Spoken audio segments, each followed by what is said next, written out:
उत्तर प्रदेश में मिशन 2027 के लिए साथ मिलकर विधानसभा चुनाव लड़ने जा रहे सपा और कांग्रेस के बीच सीटों को लेकर बड़ी और कड़ी सौदेबाजी के आसार हैं। 2024 के लोकसभा चुनाव में मिली अप्रत्याशित सफलता के बाद दोनों दल एक दूसरे को तोलने में लगे हैं। एक और जहां लोकसभा नतीजों से जोश से भरी कांग्रेस की महत्वाकांक्षाएं हिलोरे मार रही है, तो वहीं सपा प्रमुख अखिलेश यादव ने सीट वितरण को लेकर इस बार बेहद सख्त तेवर के संकेत दिए।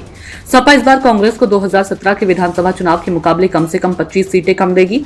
लोकसभा चुनाव की सफलता के बाद अखिलेश यादव खुद को यूपी में बड़े भाई की भूमिका में देख रहे हैं और सीटों के मामले में कोई ढिलाई बरतने की मूड में नहीं है। वहीं कांग्रेस राष्ट्रीय पार्टी होने के नाते अपनी जमीन ज्यादा सिकुड़ने नहीं देना चाहती। ऐसे में 2027 की बिसात पर दोनों सहयोगियों के बीच एक कड़ा और दिलचस्प मोलतोल होना तय माना जा रहा है।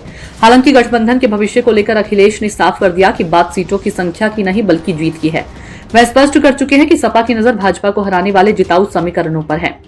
दूसरी ओर कांग्रेस पिछली बार की तुलना में कम सीटों पर नहीं लड़ना चाहती, साथ ही इस बार मजबूत प्रत्याशियों को तलाशने में देरी भी नहीं करना चाहती।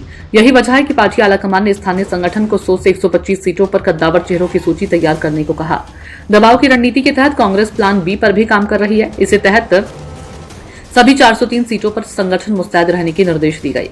इस बीच गठबंधन के अंदर एक नया बसपा फैक्टर भी सुलग रहा है। कांग्रेस का एक धड़ा अंदर खाने बसपा के साथ तालमेल का इच्छुक है।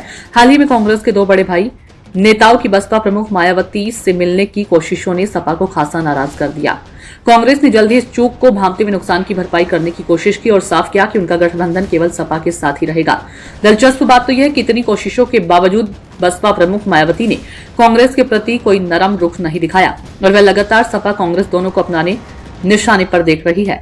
दरअसल दोनों दलों को एक दूसरे के साथ की कितनी जरूरत है। 2017 के विधानसभा चुनाव में जब दोनों दल साथ लड़े तो सपा ने कांग्रेस को 105 सीटें दी थी, लेकिन कांग्रेस महज 7 सीटों पर सिमट गई और सपा को 47 सीटें मिली। इसके बाद 2022 का चुनाव दोनों ने अकेले लड़ा, जहां कांग्रेस महज 2 सीटों पर सिमट गई और सपा 111 सीटें जीत पाई। हालांकि 2024 के लोकसभा चुनाव में इस गठजोड़ का जादू चला और सपा के साथ के चलते कांग्रेस को यूपी में 6 सीटें मिल गई, जबकि सपा 37 सीटें जीतकर सबसे बड़ी पार्टी बनी। इसी एकजुटता ने भाजपा को दिल्ली की सत्ता में पूर्ण बहुमत पाने से रोक दिया था।